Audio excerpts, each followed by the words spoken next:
A great slate of action with something we call Mad Minute. 60 seconds on the clock. The guys share it all. Saints, Falcons.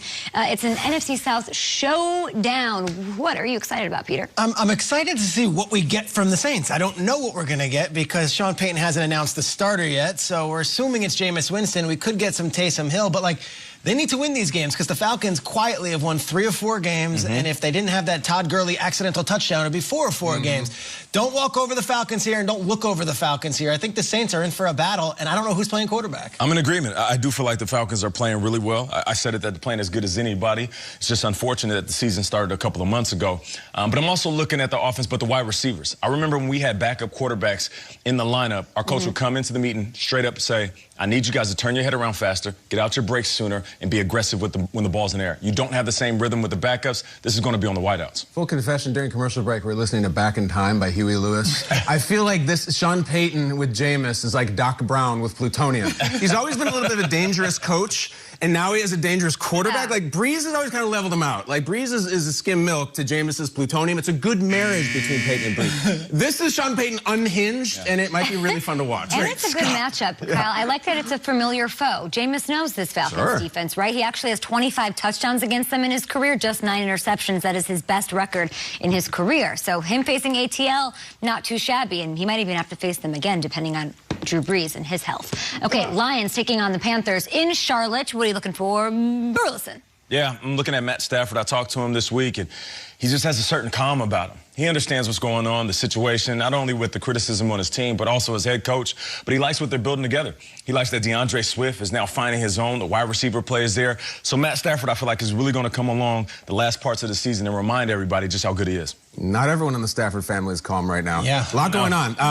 Real talk. My family's starting to ask me what I want for Christmas right now. I don't care. I don't want anything. What I want for Thanksgiving is I want a 500 Detroit Lions team, and I don't think that's too much to ask. The last time the Detroit Lions were 500 or above was 3 years ago. They were 6-4 net, missing the playoffs. We need this one. The Panthers have lost like 5 games in a row. Next Thursday, it'd be nice to have the Honolulu Blue a little relevant. I'm unabashedly rooting for the Lions in this one. You're right. I did see Stafford trending. I said, is he hurt? And then it was like, okay, it's something totally unrelated to football. And yet, Shout out to Kelly. Yeah, well, I don't know who the quarterback for the Panthers is. Is it Bridgewater? Is it P.J. Walker? If it is P.J. Walker, he's been a winner his entire career, whether it be at Temple or in different professional leagues.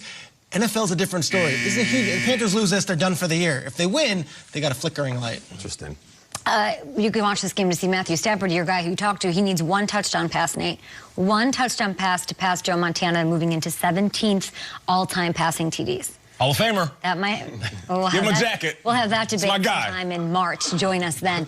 Eagles facing off against the Browns. That game is in Cleveland. What is intriguing about this one?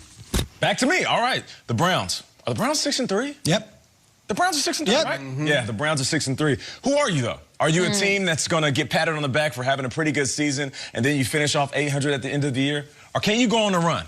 Can you end this season with just 3 losses? And this is a game where you're supposed to win. I don't care how good the Eagles have shown that they can be. No, this is a Browns victory that they should take control of. You know, we had Frank Reich on the show this week, and 90% of the tweets were from Colts fans saying, Coach Reich. 10% of the tweets were from Eagles fans saying, we want you. You're the guy. Doug Peterson, for the first time in his career, is being very, very under the microscope here in Philly. And he's on saying, hey, put it on me, put it on me. Well, yeah, you've been saying that, but, there needs to be something here. You can't lose to the Giants and the Browns in back-to-back weeks. Doug Peterson's in first place. First place Birds. And you know what the crazy thing is? The Giants are on a bye. So even if the Eagles lose this game to get to 3-6-1, they're still in first place. I'm telling you, 5 wins is all it takes, and I think it's going to be Week 17 and Week 18 against Washington and Dallas. I don't really care if Philly loses this one. They're still going to have a home playoff game. Browns looking for their first win, Triggs, over the Eagles since 1994. Would you care to guess who the quarterback was? I'm going to say it was probably either Bernie Kosar or Vinny Testaverde. Mark Rippon. Mark Rippon for the Browns? Wow. I don't even remember that era. Eventually, you got to get one of these right. I know. No, he gets all of them right. I just think. Are you kidding me? What do you mean? He's terrible at these. I sit here all the time and I'm like, how do you know that? No. Patriots head down to Houston and take on the Texans. What are we looking at on this one, Trigger? Classic, these teams know each other. Patriots, Texans, this staff, and here we go. Romeo Crennel and Belichick, all that. Patriots have quietly won 2 in a row. They've beaten the Jets. They've now beaten the Ravens, beat the Texans. And suddenly the Patriots are going into Week 12 as a 500 team. And it's like, do we want to face Belichick and Cam Newton in the playoffs? It starts that. But Texans, if you got anything, this is the week. So what's going to happen? What is everybody going to say when the Patriots finish 11-5? 11-5. I'm just saying. Went out. They go on this magical run. All of a sudden, Cam start figuring out they won games without Julian Edelman. Julian is supposed to be their #1 guy. I'm going to trust that Cam Newton has figured out this offense. Okay. He does have a rhythm, and I'm going to trust Bill Belichick. Like, I'm not going to close the door on them until they're mathematically out of it. All right. I just find it so weird that the Houston Texans are this bad with a quarterback that good. Have you ever seen a quarterback this good on a team that's this His terrible? numbers are actually good this year. Yeah, and he's just a great player. The strange thing is New England, if you beat Houston, you're actually continually making the Miami Dolphins draft picks in the future better. So there's a snake eating its tail thing here. I'm sure the Patriots will win. Houston's bad. Bill Belichick, 10-2 in his career against the Texans. I think you should go first on the next one. I think you're getting all the buzzers today. I think in the next Mad Minute, I'm